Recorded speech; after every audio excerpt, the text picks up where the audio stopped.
I would like to welcome everybody back. We are a little bit late. The reason being is that we had a great lunch. What was the name of that? It was Macario's on 20th Street South. Macario's 20th Street South. So right now we are at the UAB Civitan-Sparks clinic. Yes. And I had a gyro. A gyro. A gyro. Mm-hmm. And what was it? I had a Greek tawuk. A Greek tawuk. Mm-hmm. Yes. Which is a chicken salad.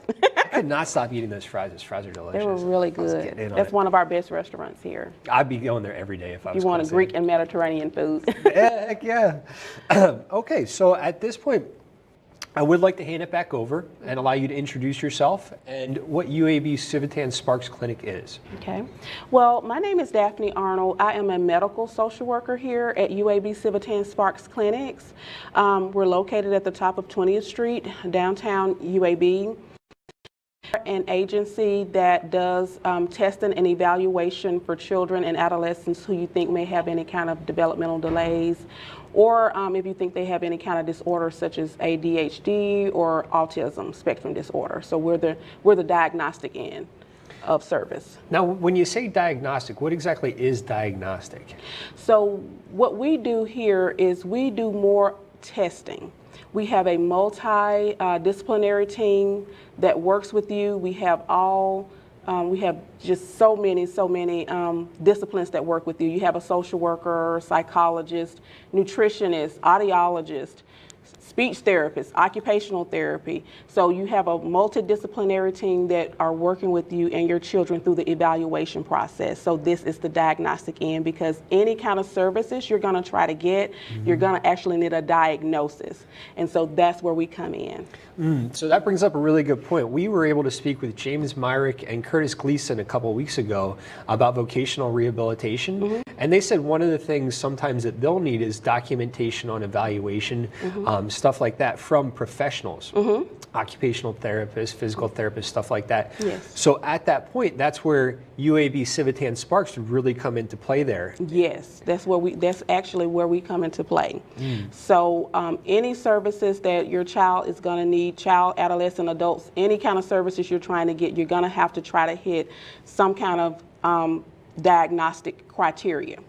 And so we provide that. We do comprehensive testing where it's about 2 days of testing. You see all of those disciplines that I mentioned, like I said, social work, psychology, speech, occupational therapy. We have dietitians on staff, so we do nutritional evaluations. We have a pediatrician, a pediatrics evaluation. Dr. Cavender works with us on that. So we have the whole gamut of testing here. And once you come here and you get into our clinic, you see the disciplines that you have to see. We then give you reports that go back. And social workers are responsible for giving the feedback to the families. So we do a lot of explaining. Yeah. I imagine when people come and we got to tour I got to tour your offices here, and great facility. You mentioned that people come from around the state and even other states to UAB Civitan-Sparks. Yes, we see lots of people, not from just Alabama. We see everybody in Alabama, all 67 counties. You can come to us and get that kind of testing or evaluation. But we also see the surrounding states, especially states like Mississippi or somebody that's a little bit closer to us. And so we have such a great this is live. We have such a great representation out in the community that people refer to us from almost everywhere. I think it's really cool that it's kind of a one-stop shop in that all of those are majority, I don't know if all, but a decent amount of those evaluations that may be needed for services can be achieved through here in Birmingham at the UAB. And yes, we do it all in one area. The only thing that's not actually in the building is our vision portion. You have to go to UAB Eye Care, which is 2 blocks down the hill. Still. Yeah, but we schedule all of that for you. Yeah. So you get to come here with us and you spend a couple of days with us. Everything is primarily in this building. And then you actually get a social worker that's working with you at the end to explain everything that you've done, explain all of the testing, explain the scores, why it qualifies, why it doesn't qualify.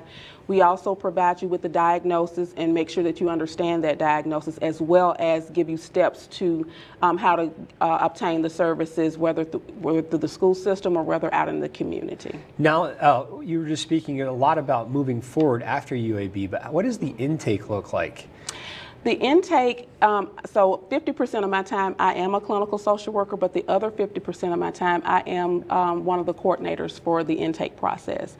So if you look on our website, if you can Google UAB Civitan-Sparks clinics, you will come up on a section that actually gives you an intake form. It's about 14, 15 pages of information. It gets in there. It is extensive. It's an extensive package, but we're going over all of the information that includes medical, past evaluations that you've done, all of your current providers and all of their notes, and just information that we need so that I can determine what clinic you need to come through when you come in. Yeah. Now, is it majority of parents filling that out, or do you get a lot of like doctors or vocational rehabilitation saying, hey, we need some evaluations for this person?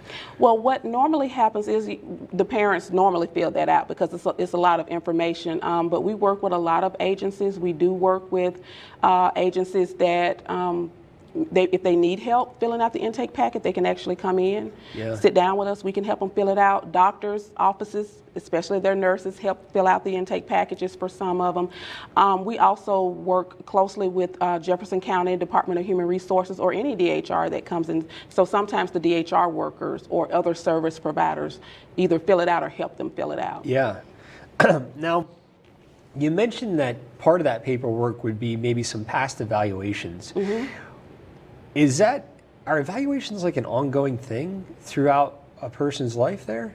I do think so at times, especially if you're catching the child very early. Yeah. So every couple of years or so, people will probably get some updated testing. The school system, I think, is required to do testing every 3 years. Okay. And so those measures remain valid all that time. And so I think that it is because once you get an evaluation, get services, then you have to reevaluate to see the progress that you've made. Yeah. So evaluation should be a standard part of an individual's life. So really every few, like you said, 3 years through the education system, but even after that, every few years to determine what the goals are, determine the progress that's been made. Right, and determine, do you actually still need services, or have you learned enough that you cannot get services anymore? So they may dismiss you from services because you've met all your goals and you're there. As we were doing the tour here, you were giving me the tour here, I couldn't help but feel that intimidated. If I was a child or an individual or even a family member that was coming here for evaluations, I would be extremely intimidated because I feel like there's so much pressure, like an SAT test, and a lot of my future would be kind of hinged on how I performed in that test. And so do you get that a lot from families and individuals? And if so, how do you kind of break that down? Well, I think I think that it's very common, or it's very normal to be nervous coming into a situation that you actually don't know. However, we've tried to make our clinic as friendly and homey as we can. You see, we have a lot of murals on the walls. You're going down there. You are working with an expert staff that, we build rapport with families, and we try to kind of take the scariness out of it by explaining exactly what we do before we come in to test you. So like, say for example, you're going into an occupational therapy appointment. You will meet your occupational therapist in the waiting room. She will bring you back. She will explain to you what occupational therapy is, what we're testing, and then when you go in the room, of course, she'll do a kind of an interview. So we kind of warm you up. And so I think most people warm up by the time they leave here, and it's not scary. Like throwing you out to the wolves right away, like, all right, test this, start and get in there. Right. But I think that we do a good job of making it not scary for people by providing them with information. I think the most scariest thing that people run into is not knowing, or not being told, not knowing what's out there for them. So I think that we provide a great service in just letting you know this is what it is, this is what it measures. Let me sit down and explain this to you in layman terms so that you can understand the diagnosis, and then you know what to ask for going forward. Yeah, if you could take me through the process really from filling out the paperwork, or give me an example of someone filling out the paperwork, going through the 2-3 day evaluations, all the way through, speaking with you on kind of the outro there. So normally our families, or well, we first, depending on the insurance, we may need a Medicaid referral. So time that family completes that intake packet and sends that intake packet in, we're logging it in. We kind of give it a number and, and put it in the cabinet. And then it sits there until I can get there to review it. And so once I get the chart in front of me, I go through that intake packet with a fine-tooth comb.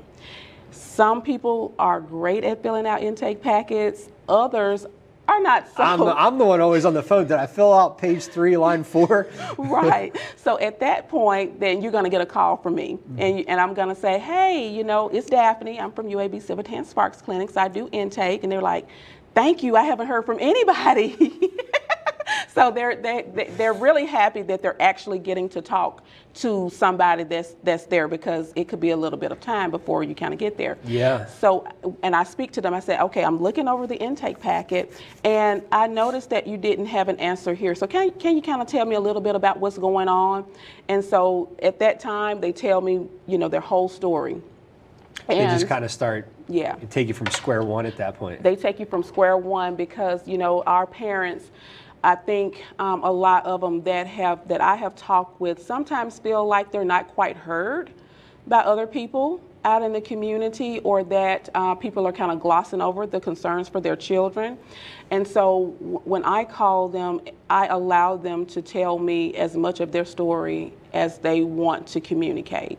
Sometimes it takes 30 minutes, sometimes it may take an hour and 30 minutes, but we really want to validate parents' concerns here. And so I'm talking to them about it, and it's giving me all the information that I need to determine where in the clinic the child needs to be placed. Yeah, I was going to say, because some of that, information that you're speaking about over the phone can't be reflected from one line on a form there. It cannot. So you really get the full experience for the individual and the family members helping that individual, and are able to place them in the clinics, where they would best, what evaluations they need. Right. And so after I speak with them and get all of the information, then I have to mark the chart to tell it where to go. And depending on the age of the child and what the concerns are, we have different clinics that they go into. So what would be an example of that process from marking the chart to deciding what clinics for, let's say, 2 to 5 year old? Is that an age group?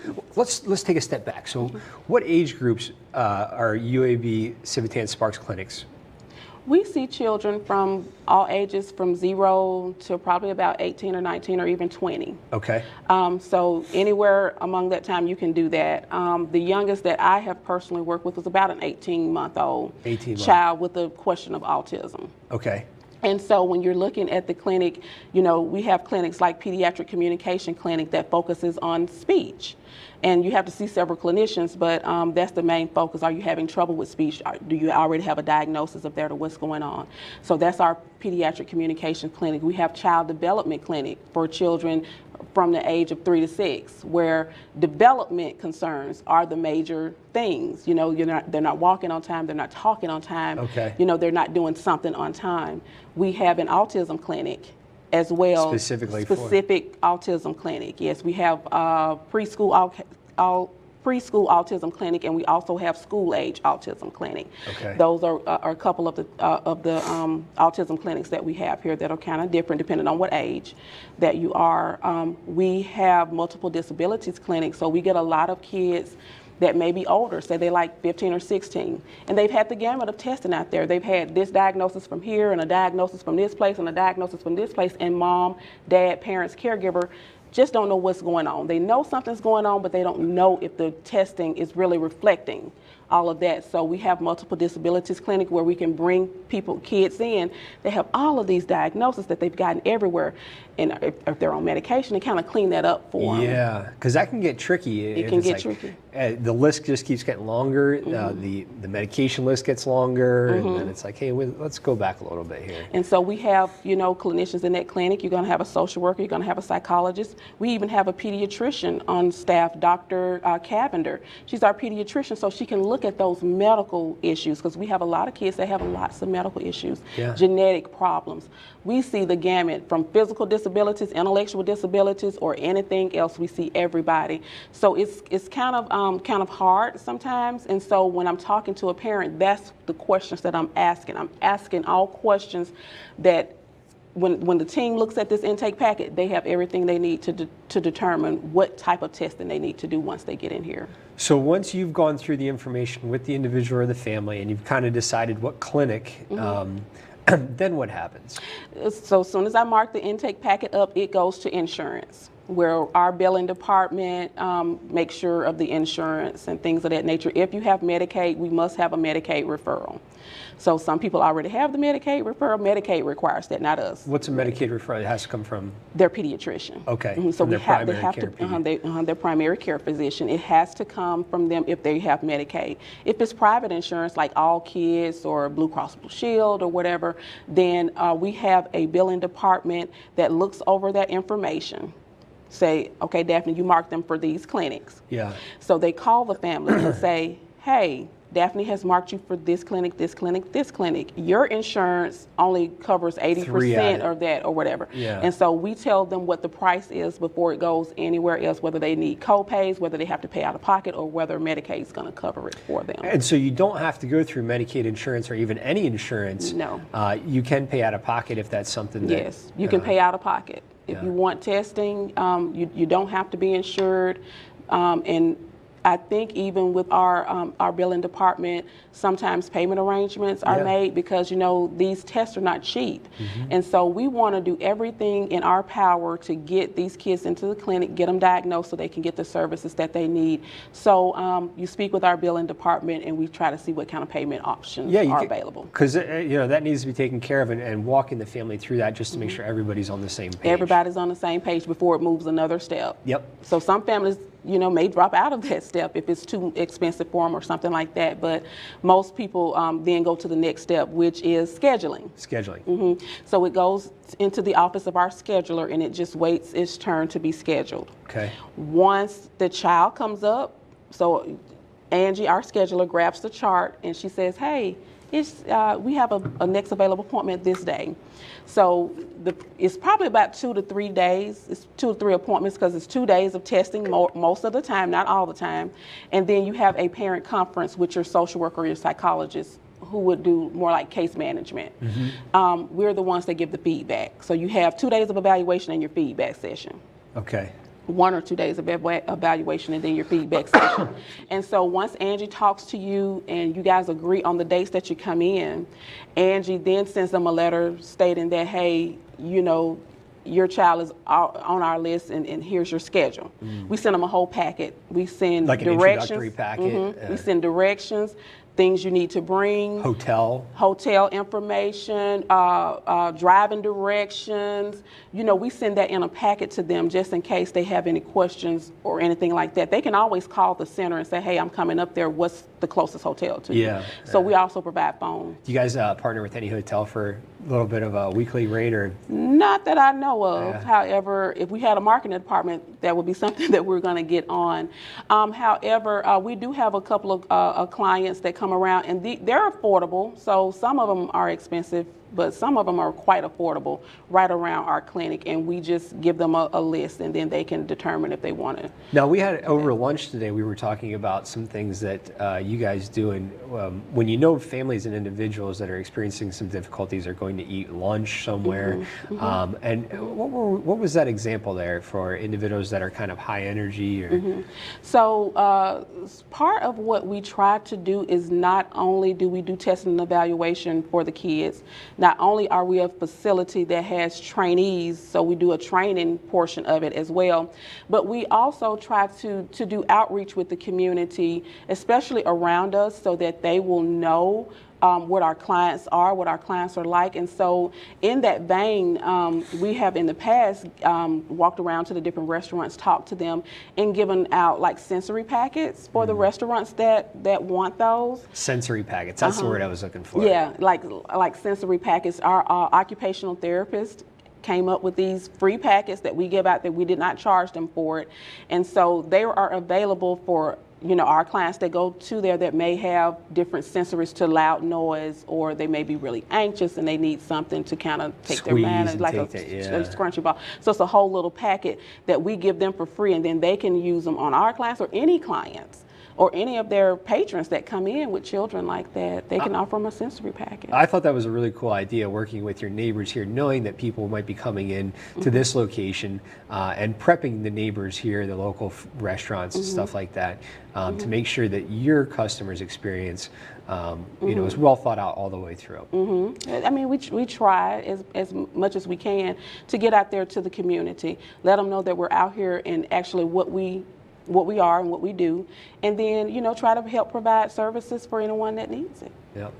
Okay, let's get back to scheduling. Okay, so then right now we've done the paperwork. Yes. You've gone through, maybe spoken with the family over the phone, and then found out what clinics. I've marked it up.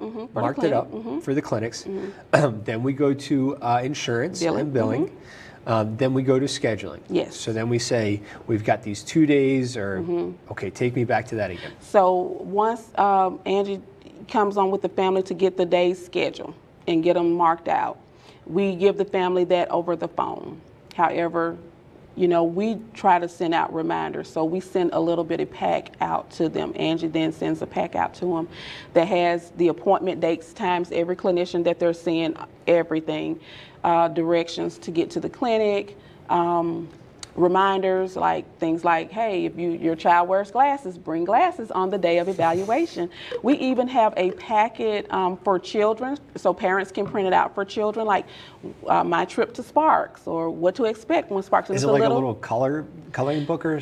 It's like a child's book. So so that, I don't know if it's printed out in color or not. I haven't seen it in quite a while, but we even have that on our website so that the children won't be so anxious once they get there. So I know you talked a little bit about, it be kind of intimidating walking into this thing. So we actually try to send something out too that's available on the website for families to print out so that they can explain what it is. Hey, I'm going to Sparks on this day, and it's just the cutest little handbook to let them know I may see a speech therapist or whatever. And so parents can print that out and kind of prep the child so that we can decrease the anxiety even before they step foot into our building.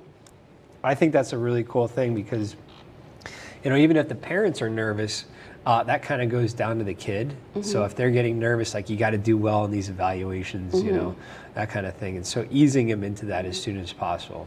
A lot of our kids, so the younger kids, I don't think they're thinking about how well they do on evaluation. That probably comes with some of the clinics for the older children, like psychoeducational clinic, where they know they're teenage, they're 7 and up. Going into those clinics, or behavior assessment clinic, but most of the people that come in, I don't think they're afraid of failing tests because it's not like a pass-fail. I think they truly want to know where their child, or sometimes the child themselves, kind of want to know where they are. Where they stand. So say somebody's coming in for psychology, we're doing cognitive tests to kind of give you what that IQ is. We do school achievement tests to kind of let you know how that's going. We do adaptive tests. What is an adaptive test? Well, the adaptive tests are kind of judging those self-help skills. Okay. So we do kind of like tests just depending on what it is. Like the Vineland is an adaptive test for young kids. What is it? It's called the Vineland. And so there are 4 portions of the Vineland. This is an adaptive measure: communication, daily living skills, socialization skills, and motor skills. So that checks off every area of the adaptive, that's the spectrum of adaptive. Yeah. And then just depending on what the score is, we can tell you if that child is delayed. Okay. In any of those areas. And you compare that to, now is there an average that you compare it to for children of that age? So just depending on what test you do, Yeah. but I think all of us learned maybe about the bell curve when we were in school, that bell-shaped thing where 85 is between 85 and 115 is the average, with the mean being 100. Okay. Okay? So typical developing children on most of these tests are going to score anywhere between 85 and 115, anywhere on that spectrum. If you're outside of that on the lower end, then you're delayed. Gotcha. In the area. If you're over, we know that you're maybe a genius or something, you know what I'm saying? So what are an example of those specific tests in the room? In the room? Yeah. So just depending on who you're going to see. Like I said, psychology, they may do the Vineland for that. Speech testing, you're going to see something like a PLS-5, which is the preschool language scale, the 5th edition. You're going to see something like an OWLS test and stuff like that. But do they have to read from a book then? Or what would be, So the testing, all of our children's testing is pretty much play-based for a younger age. Okay. And so it's really standardized testing. So let's go to occupational therapy. You get an occupational therapy evaluation. She's going to have you drawing some colors and draw some shapes, a cross, a straight line, a cross, a T, or whatever. She's going to have you do some cutting activities. This is all standard testing. Yeah. I mean, it looks like it's playing. She's got a little book where you can zip. Right? She's got another page that has buttons. So can you button 3 little buttons on there? Okay. So it just depends on which discipline you're in, what test they give you. Every discipline has different testing, of course. There's probably 150 different tests. There's lots of different tests out there, but we do the current ones that we think are the best to judge our skill set. So the clinicians determine that for their own clinic. We kind of keep taking a left-hand turn because I'm asking these questions. So we do scheduling. Yes. And then we say, okay, here we're free, and then we send you a packet of information, and then I'm coming in for 2 days then. What does the first day look like? So your first day typically, just depending on what clinic you have, if it's our younger children, you're probably going to do pediatric communication clinic more than likely for children that are from 0 to 3 or 0 to 6 actually. We can get the testing in. So your first appointment may be hearing because we've got to rule that out. Your next appointment may be speech because you're in the pediatric communication clinic, so you may be speech. Your next appointment may be nutrition, if you have nutrition that day. And then your next appointment may be the social worker. So you're going to see at least 3 to 4 people. And that's it. So you may go to, so the times are just different. So you start about 9 o'clock on that first day. And then you're probably going to be here. We really like to get vision in there that first day because occupational therapy is normally on the second day, and they need you to, if you have glasses, that you have to have them for that.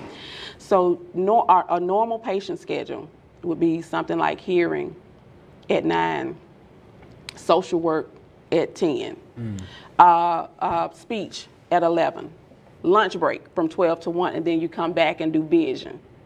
Gotcha. From 1 to, So it's really well planned out. I imagine it's kind of like coming to a conference where you have different the breakout times. sessions. Yeah, your breakout sessions. Yeah. And then once you finish your appointments for that day, you just go home. Then you come back the next day.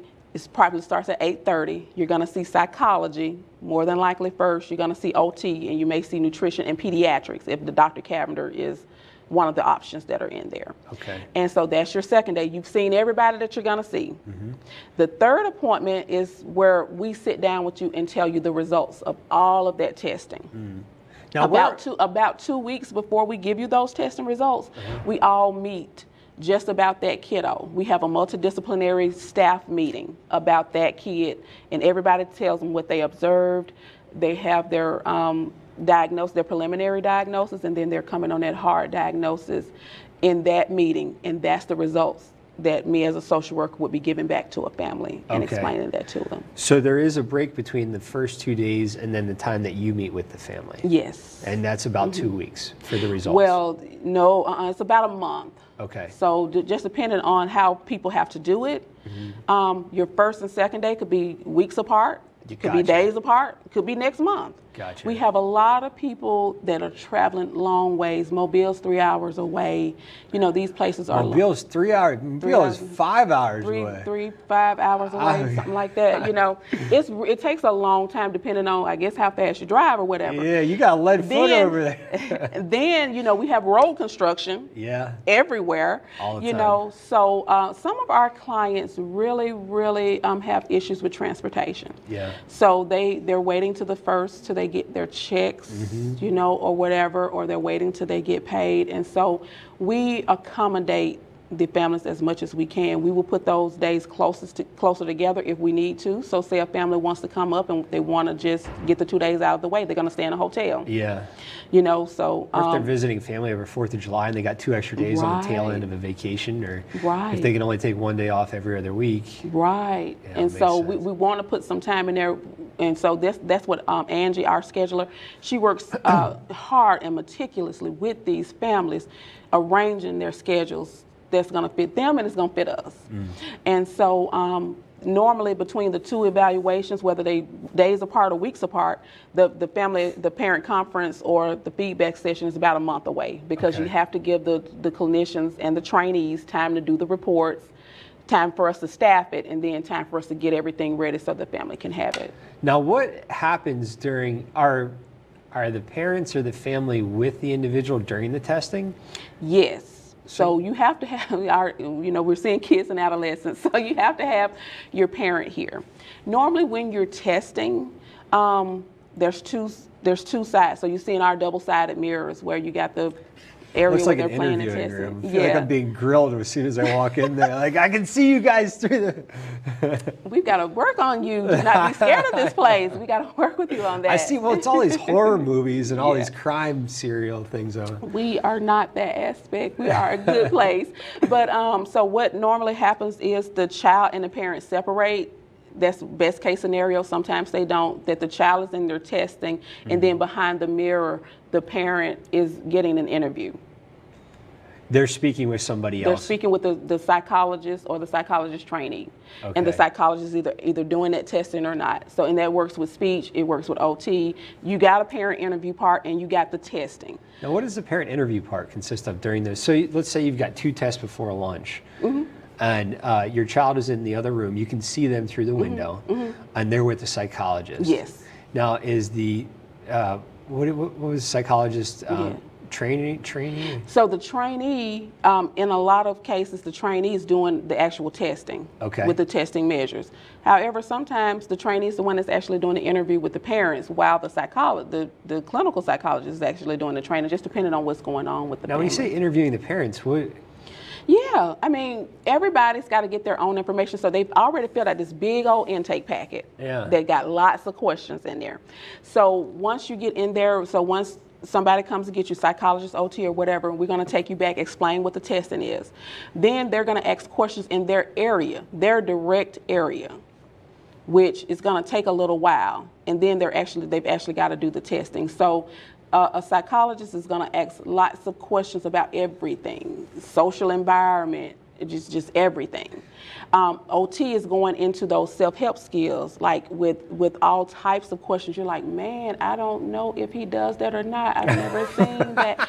But it's specific to each discipline with their questions and their interview. So we're not the Spanish Inquisition, but we try to just get as much information in that area for that clinician so that we can diagnose appropriately. So it's not just your son or your daughter getting testing, but it's also a lot of you being interviewed. Yeah, so you have to tell us what's going on. Yeah. I mean, you have waited all this time, whether you're heard whether you feel like you're heard with other people out in the community, but we've got to ask you the questions, and that's part of the actual testing. Yeah. Yeah, we've got to get all of those questions. So speech has different questions than OT.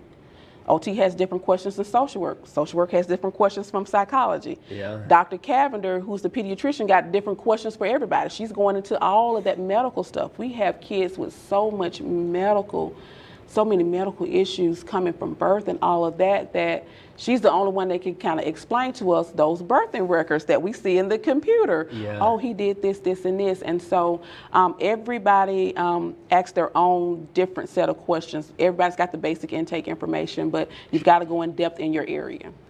Yeah. So you're talking, yeah. Yeah. It's an exhausting day. I imagine it is very exhausting. It's long and it's exhausting. That's why we try to make sure everybody gets a lunch break so you can kind of break out of that. You know, it's cold sometimes in here. The children don't want to do the testing, or maybe they do or whatever. And so we kind of try to give you a break, and then kind of refresh after lunch, and then go ahead and get you home. I'd want to split it up. I wouldn't want to do back-to-back days. Yeah. Well, you know, but if you stayed in, you know, if you're in Mississippi, You'd want and to you're do coming that. here, you're like, I'm not driving here three different times, you know, to get this stuff. So sometimes back-to-back is just best for the family. We don't, you know, encourage people to do back-to-back, but if they really need that, if it can be worked out, we do. With the scheduling, it can be Yes. worked out. So we've gone through the testing. We've for the individual child. We've also done the interviewing with the family to get more of a background. Hey, is this normally what happens in this type of situation at home? How's he? You know, is this what you see out in the environment, not at home, kind of stuff? Then a month after all of the tests are due, or let's say 2 weeks after the tests are due, then the team gets together. Yes. Everybody that was part of the testing and interviewing gets together, and you guys come up with. That's when they're giving me the diagnosis. Gotcha. So they're giving you the information. Yes. To report back to the family. Families, yes. So a month after the testing is done, then you contact them via phone. No, we set that up in the beginning. That's on the page when Angie sets all of those appointments. She sets that parent conference too, so you know what day. You got your schedule from the first time you knock on the door here till when you leave. Yes. Okay. You already have all of that, and we can, like, if something happens, you get sick or something like that, we can reschedule stuff like that. So we have a lot of people that reschedule, but you have all of your appointments sitting right there in front of you from day one. So then for the last, them coming back would be their last time with you. What does that look like? So when it comes back, normally these parent conferences are anywhere from maybe an hour and a half, just depending on the diagnosis. And how the family's reacting to that. Could be 2 hours. I mean, I've been on a parent conference 2.5 hours. Now, when you say, do you get some families that have negative reactions from the evaluations? Yes. What does that look like? Yes, or why we would they do. be negative?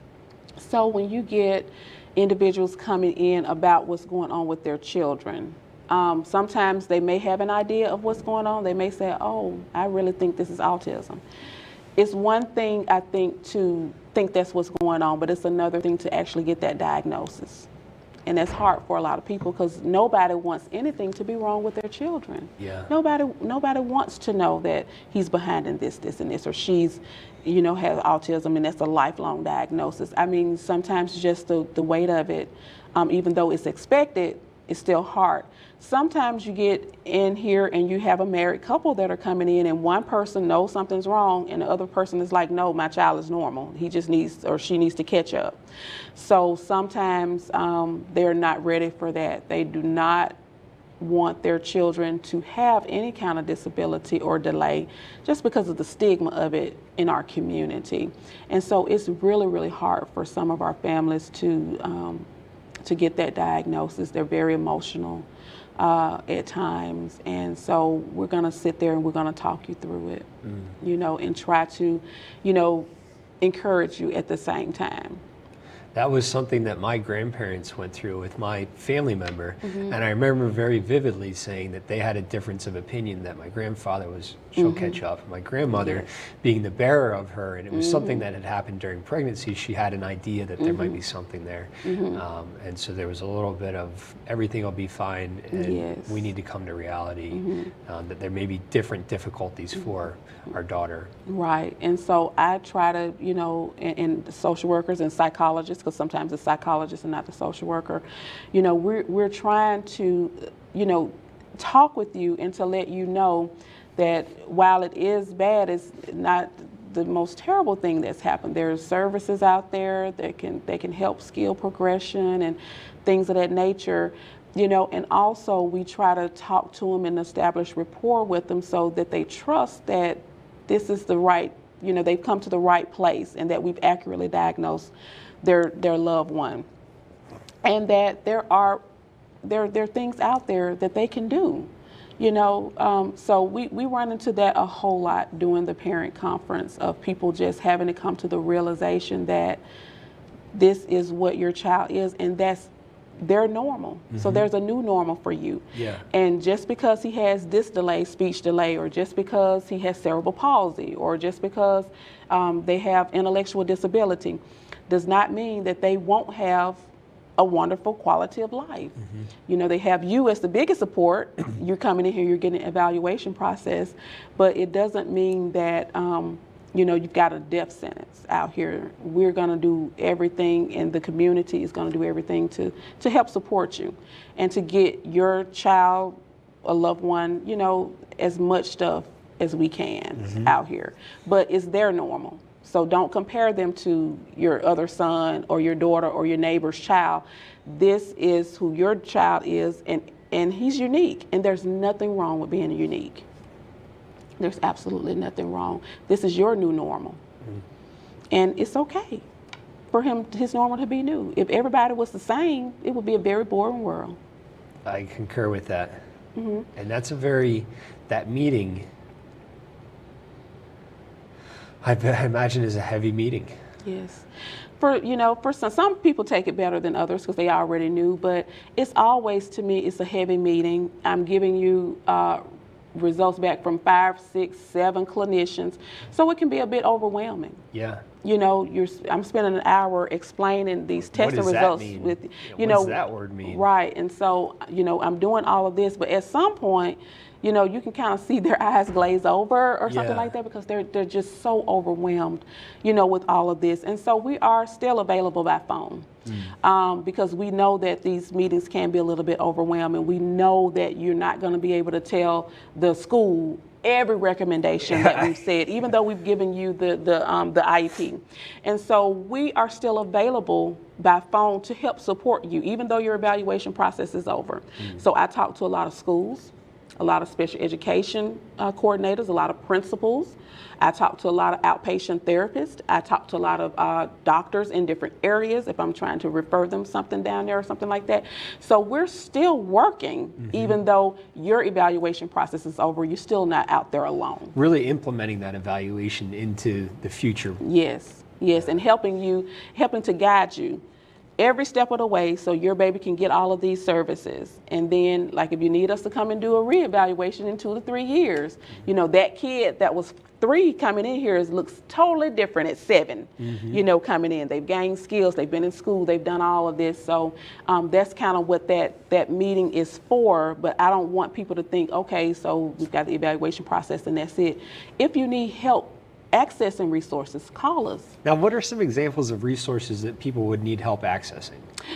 Sometimes I think a lot of people, we give a lot of recommendations for ADAP, so the Alabama Disabilities Advocacy Program, because people definitely have trouble with the school and getting everything they need through the IEP or just making sure their kids are getting what they need. So that is a resource that we give out every time, whether it's in the reports or whether we're actually giving that book out, the Special Education, a Right and Not a Favor in Alabama. What would be an example of something that they weren't receiving through their IEP? So we have a lot of people that may come in and they may have an IEP for speech language, you know, and they're and mom or doctor are saying, hey, there's something underlying, there's more than speech here. So they'll come to us and we'll do all of that complete testing. And we maybe see, oh, you need to add occupational therapy to your IEP. You're not getting that. Nobody tested for that at school. They just saw that you had a speech problem. They tested that. But so we try to uncover everything while we got you here so that then we can add to the IEP. Gotcha. Going back or even start an IEP. You know, a lot of people do not know that when their children reach the age of 3, that the school is obligated to do testing for them, and if they qualify for services, they get it somewhere in the school system, even though they haven't went to school yet. So I do a lot of that. Yeah, so I do a lot of educating. You know, there's a lot of people out here that do not know, you know, their children are 0 to 3, and they think little Johnny isn't talking on time or he's not walking on time. They don't know about Alabama early intervention, that somebody will come to the home and evaluate them, and if they need services, they can bring that into the home. People don't know that, so that's part of why we're here in the community. We try to help you find and get resource information for everything out there where your child can get what they need. And I kind of want to summarize here of where UAB Civitan-Sparks really plays a role in the process for a child and the family. So if my child is in K to 5 and we have an IEP and we believe that there should be more things on the IEP such as occupational, and we approach the school and the school says, well, we can't add OT, occupational therapy, until we have an evaluation that you need it. Then I would go ahead and fill out the paperwork for UAB Civitan-Sparks, and we would start the process that you've gone over. That is one way to do it. Okay. So if that came into, if that's the intake that I'm looking at, I'm going to say, did you know that you can go to the school and request occupational therapy testing? They can do that at the school. Okay. However, accessing it is hard because what I told his teacher, that is not going to work. Yeah. You've got to go to the Board of Education. You need to write a letter. They want it in writing that you requesting this service. They have 30 to 45 days to get back with you about the testing and where it's going to be. And so I think it's the lengthy process that everybody has. Yeah. You know, but you can still come to Sparks for that. So we get a lot of moms that are coming in and they may be K4 and they're ready to go to kindergarten. And they're just like, let me just get them evaluated to make sure I'm capturing everything. Or they went to the speech therapist and they've said, have you ever thought about autism? Because he's doing this, and this, or a couple of red flags for autism. And so we'll get a lot of people that way. Or the doctor may say, well, you know, I've done an MCHAT while I was doing my well child check for this child, and he failed it. It's abnormal. The MCHAT is an autism checklist. I was going to say, I'm not familiar with the MCHAT. It's an autism checklist that the pediatrician can do. And so it's part of the well child check. So they're like, oh, he failed the test. And so they'll send us a referral and say, hey, this child needs testing for autism because they failed the MCHAT. Yeah. You know, so those are the kind of issues that kind of come along with that. And I think one thing that's really nice here at UAB is the ability to test for all of those things at one location. And having a relationship with, I always appreciate being able to go to one person or one organization for like taking care of all of my needs in a specific area. That way I'm not calling 10 different organizations, 10 different people, but I'm known and they, you know, I know them, they know me kind of thing. And I think that's a really big value that Civitan-Sparks has, is being able to test and evaluate for all of those things. In one place, and you also have somebody that's providing a little bit care coordination or case management, whatever you want to call that. So I am, as a social worker, the liaison between the parent, the team, the schools, and anybody else. I'm that link. So having one person, central person that's there to, you know, get you everything you need, explain everything you need, and then help you afterwards is also unique with us. Yeah, that transitioning through and afterward is really, now you're not the only one here. Right. Okay, so I want to. So we have 4 social workers here. Is me, myself, and I. There's Teresa Tier. She's a social worker. There's Lizzie Griffith. She's a social worker. She's also the director of our regional autism network. And we have Clay Coppage that's here. So you may get any 4 of us. We've all got good expertise in different areas. I love mental health, so I know a lot of mental health stuff. We have a social worker that, you know, worked a small time at DHR, and so she kind of deals with a lot of our DHR stuff. Lizzie is in autism clinics almost all the time when she's in clinics. She does a few children that are not in there, but she's the director of the regional autism network. So she's kind of autism, you know, and then we have Clay that also comes in that'll take a couple of the clients for us on that week. So you got and not just social work, like every discipline that's here, and I'm talking about support staff, from the people that answer the phone to the people that make the copies, our medical records person, the scheduler, our financial person, Amber, our director, Dr. Biasini, Dr. Sarah Kelly, who's the director of training, because we have trainees here. You have such a wealth of knowledge and competence from the clinical people that you are getting. It rivals absolutely anything that's here in the country, in my opinion. So not only am I good, everybody here is good. Yeah, you have the resources, so you're not too overworked, and I'm sure it's you've got your plate full, but there are enough people here for intake and Yes. So what we want to do is at some point hire more staff so we could see people more quicker. So it takes about 4 to 6 months. So I had a question here. Yes. And I'm going to start from the top. Vonda Reeve says hello and great information. Hey, Vonda, how you doing? Holly Cawthorn says, hi Alex, hi Daphne. I just came online, so I hope I'm not asking something you've covered already. How long is the current waiting time for testing? and has it decreased since the other place you told us about has opened? Our waiting time, we have definitely added a couple of staff members. So we've got Dr. Sarah Ryan that's come to us. She is an expert in autism. She's a really good psychologist.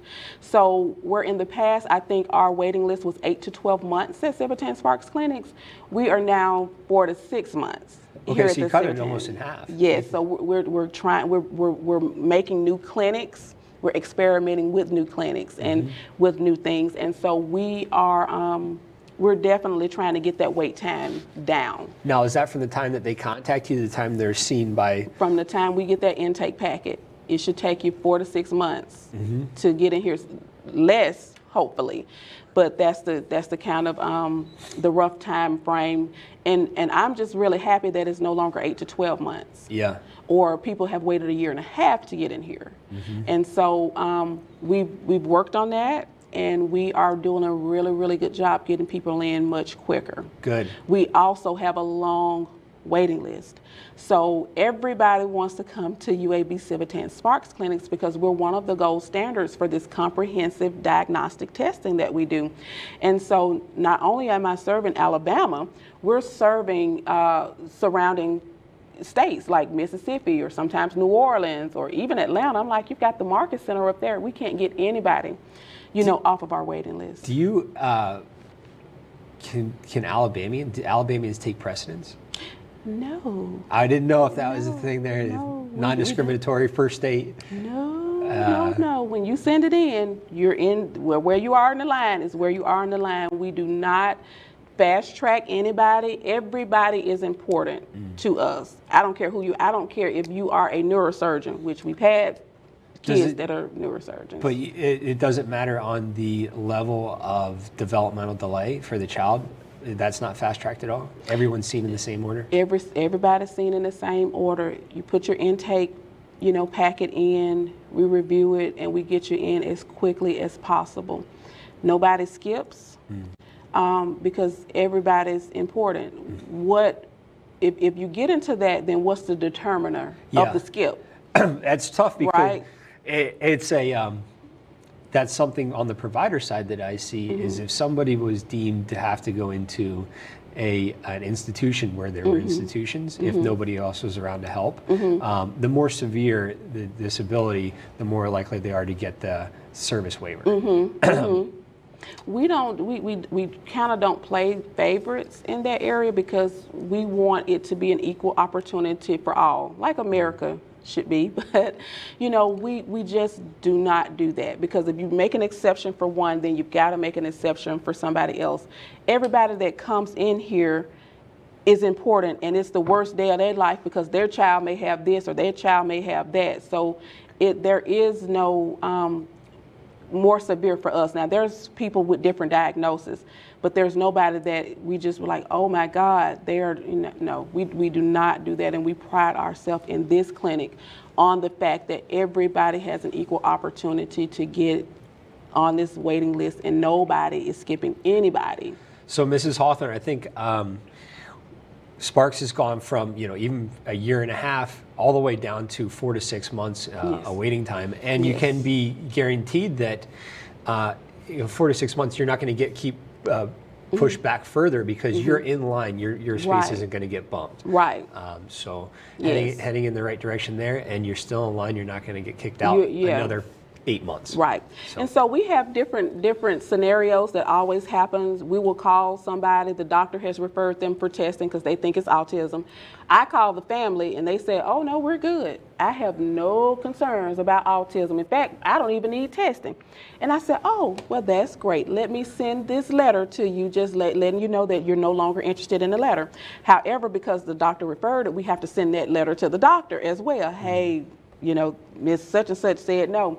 So the doctors will call us and say, no, this child needs autism testing. And I will say, well, I talked to his mother and she said no. She has to be willing to come into us. I was going to say, how do you deal with that? She has to want the testing. And so if you want this child seen, you've got to talk to the mother. The doctor's office will call mom and say, get back on the list.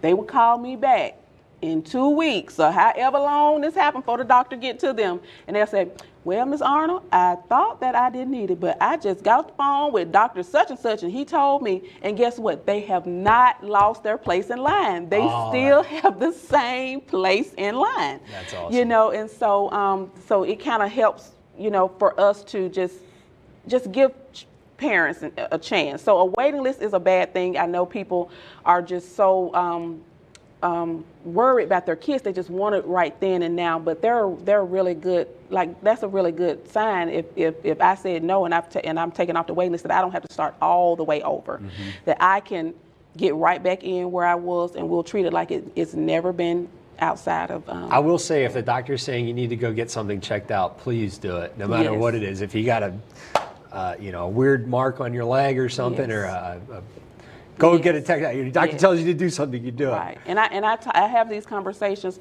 with the people that I have to talk to.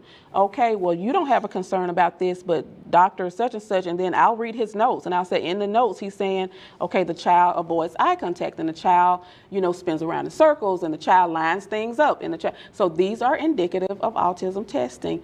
Let us get him in the clinic, and let you know where he is on every. So sometimes I have to kind of cater to them. Don't you want to know where your child is on every developmental level while we got him here? And they're like, yes, I do want to know. And so I kind of get them in, build a rapport, get them in and talk to them and get the child diagnosed, and then we'll go from there. Perfect.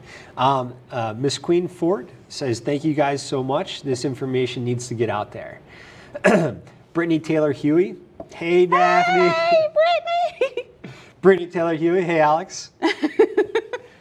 Mrs. Cawthorn, great. Thank you for answering that question for her. Okay. Well, and if you have any questions, right, I know y'all probably do not have a pen or pencil.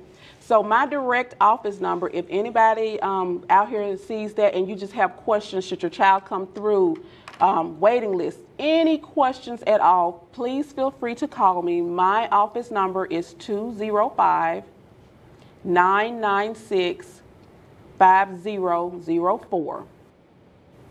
You can call me. That rings directly to my desk. You do not have to deal with the phone tree here and never reach a live person. Give me about 24 to 48 hours to respond if I don't answer that call, because I do work in the clinic. So along with doing intake and doing Don't worry, if you can't get her, I got her cell phone. I'll just post it online. Do not post my cell phone online. However, I have had to talk to clients from my cell phone, just because they're waiting on different things. So I'm not opposed to doing it if I need to do it. I'm all about getting the child what they need. It is not about the parents and how cranky they are sometimes, or how not nice they are, or you thinking the mama don't care. This is not about that. It is about every child that has developmental disabilities and needs services. That is what we're here for. So we are going to go above and beyond to get your children and loved ones diagnosed and to help you get those services in place. Okay, we are going to start wrapping it up here. But are there any upcoming events or programs that you'd like to highlight? Let's see what's coming up. Linda is having something. Is she having CAC meeting on May the 2nd? Linda is having something on May On the 2nd, there is a lecture. I cannot remember who's doing it though, but we're going to try and broadcast it. Yes. That is at 11. I think it's at 11. I think it's at 11. It is. I think it's the CAC meeting, and they may have a speaker. I can't think of what it is, but it's on May the 2nd because I will be out of town, so you won't see me there. On May the 9th, UAB, we have our annual Simpson-Ramsey Symposium. Okay. I think it will be at the Hill Center. I'm hoping that Alex will come and video and Facebook Live from that. That is more of the research end of things, so it can be a little bit dry, but all of the information is really, really good. It leads you into thinking about interventions and what works. So we're doing research in all kind of areas on all kind of developmental disabilities, physical disabilities, and intellectual disabilities. So you can definitely come to that. I am offering social work CEUs for that, so I hope my social workers come out so that I can get them some free CEUs. What's a CEU? It's a continuing education credit. Gotcha. Okay. Because if you have your license in Alabama, which Brittany Huey has her license. Woo! Congratulations, Mrs. Huey. So you have to do so many CEUs every 2 years to continue your license, to maintain your license. Well, you better be there, Mrs. Huey. Yes. I'm so proud of her for getting that social work license. And I'm trying to see what else is coming up. If you're in the Birmingham area, I do sit on the board of Disability Rights and Resources Center of Birmingham. We are having a Magic City Chocolate Challenge on April the 30th from 5:30 to 8 at Regents Field. And so you can come there and test this. They got some of the greatest chocolatiers competing to see who's the best. We also have a silent auction, so come out and support us. That's at the ballpark, right? Regents Field. Josh Whitmere was on a broadcast a couple weeks ago, and he was talking about that. Yes, and it raises money, for our independent living centers and for resources for people with disabilities, and you get to eat chocolate. I know, but that's a double-edged sword. It's a good cause. I want to eat chocolate for a good cause. Right. It's a win-win. Right, it's a win-win situation. However, I won't be there either because I have another conference, the same conference that I'll be on. I will be there, but if you can, please come out and support. If anybody's looking for social work CEUs, so any of my social workers that are out there on Facebook, you can use that same number and call me and ask me, and I will give you all of the events that I am providing free social work CEUs for. So you can use that number and I can hook you up with some CEUs at the events that I am providing for. Okay. As we come to a close here, is there anything that we haven't talked about that you'd like to discuss with the community? I want to definitely highlight our training program here. So we're part of the USAID and we're part of LAND. And those are some funding sources for us and everything. And so we actually have a training program inside of the Sparks clinics. We take all disciplines from social work to psychology, OT, PT, speech, all trainees, even Linda as the family faculty person for us has an intern.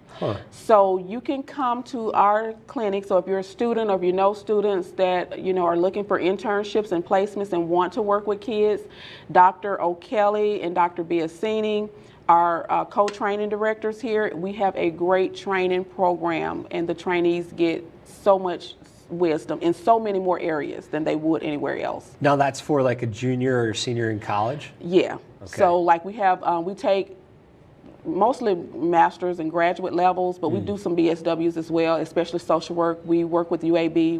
One of the social workers is an adjunct professor there. Okay. And so we actually take BSWs, one BSW, so many semesters. And so if you guys are looking for those opportunities, let us know. We are one of the best training facilities that gives them an overall knowledge in so many different areas than just sending them to some psych place to do therapy or something. You're learning about everything, social work, speech, occupational therapy. You have a little bit in every, so I wanted to do that. And also, Lizzie Griffiths is our Director of Regional Autism Networks. There are 5 regions. We're Region 4. And so if you do not, or if you have questions about autism, you got autism, your child got autism, someone has autism, please utilize our regional autism networks. Lizzie Griffiths is responsible for this one. There are 5 in the state. If you need more information, contact me or have Alex to contact me. But these are set up through the Department of Health. And they are wonderful because you can ask any question, whether it's a child or an adult with autism, what services are out there in the state or in your region, and they will tell you what's going on. They answer questions about what is autism, anything autism. Your regional autism networks can actually do that. I feel like that's going to blow up over the next. It's something that Alabama is really starting to roll out and put a lot of resources behind. Yes, and it's really needed. Is the other thing. So, you know, before the regional autism networks were coming about, parents were calling here and there. You know, you got Alabama Society of Autism Society, you've got Autism Speaks, but you really didn't have anything like coordinated. So with them bringing in the regional autism networks and putting them in every region, that's been a big help to our parents, because those come with, and I know this one, the one that we do here with Lizzie, she does workshops monthly. Really? With families, with children and loved ones with autism on things like autism and sleep, or autism and behaviors, or Social Security, how to set up a special trust, Medicaid waivers. We have all types of monthly meetings for our regional autism networks. They're getting bigger and bigger. It started with like 20 people. Now I think Lizzie has over 100 coming out to meetings at the Homewood Library about specific topics about autism. So if you have not heard about regional autism networks, please look them up. And if you're in my region, call me and I'll get you with Lizzie. So I wanted to highlight that. Heck yeah.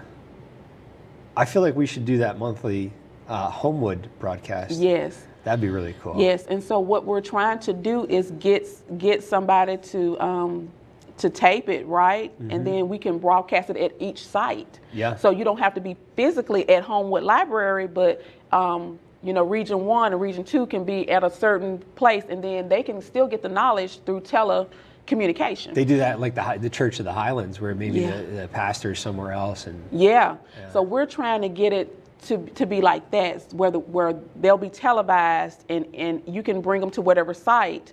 You don't have to be here in Birmingham or try to travel here. You know, coming from different places, that we can broadcast it, and all 5 sites will get it. So Lizzie and the girls are still working on that. I was thinking, you know, you could just watch it from your phone too, and you could do that, but it's still nice to be able to ask somebody questions in person in each region. So you maybe like a group watch. You could even do like a group watch online though. Right. You know, like a webinar kind of thing, group watch. There's a lot of possibilities. There's a lot of possibilities. Oh, one more thing that I want to highlight is Project Echo. So Project Echo is a program designed to help practitioners of children whose pediatricians don't know a whole lot about autism. I mean, they know some things, but you know, we try to get a bunch of autism experts together, and we do this every month. So you have developmental pediatricians, there are social workers, speech pathologists, you have a whole team of autism experts, and the pediatrician in practice would log in, and then you would get the expert opinion of everybody at that table, and how you, as the pediatrician that's in Fort Payne, Alabama, can get expert care on how to care for the child that is in your practice that has autism. So we're trying to also get a parent component to that with Project Echo, but that is a great resource out here for practitioners who don't have time to kind of go to all these conferences and things, but they could set this up in their office, and either them or their nurses could kind of listen to the experts, so that they'll better know how to manage and provide care from a medical standpoint for their clients with autism. Now, is that a generalized kind of instruction there, or is it people like, say, from here at Sparks saying, hey, we're the ones that actually did the testing on, I don't know if you could do that, it'd be too many patients.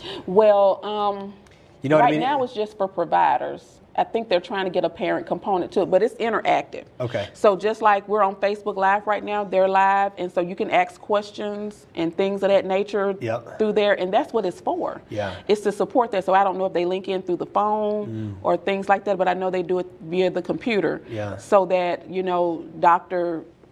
somebody, somewhere could say, hey, I got a kid and this is what he's doing. What's the best medication do you think I could prescribe for him if there was a medication available? And you have developmental pediatricians and everything that's right there at your disposal who are expert in the area of autism to kind of give you some pointers and kind of say, hey, try this. This is what works. And then it can kind of be a support for our practitioners out there. I think that's a great thing, especially, like you said, if they can't get to all the conferences and stuff like that. So. We bring it right to your office if you want to participate. So please participate. Tell people about it. Okay. At this point, we don't have any further questions. And so we're going to kind of bring it to a close here, unless there's anything else you can think of. That's all I can think of right now. For this time. Maybe we'll Yes. do one again in another month or two. I hope so. Come back and do another one. Yeah, come on. We've got a lot here. So, we got Sparks Dental, we've got Sparks Peace, we've got newborn follow-up. So you got a lot of people in this building that you can get with. Oh, got a lot of broadcasts coming your way from UAB Civitan. But I would just like to thank Mrs. Arnold You're welcome. for being here with us. Thank you so much for giving me the opportunity to kind of tell people about Sparks Clinics, tell them what we do, and to kind of get the word out. So I appreciate you putting me on your list. Putting you on blast. Yes. Putting you in front of the camera. I've got to look at this to see how I look on camera. Gorgeous. Thank you. Okay, everybody, we will see you next week. Thank you for being here with us. Bye, everybody.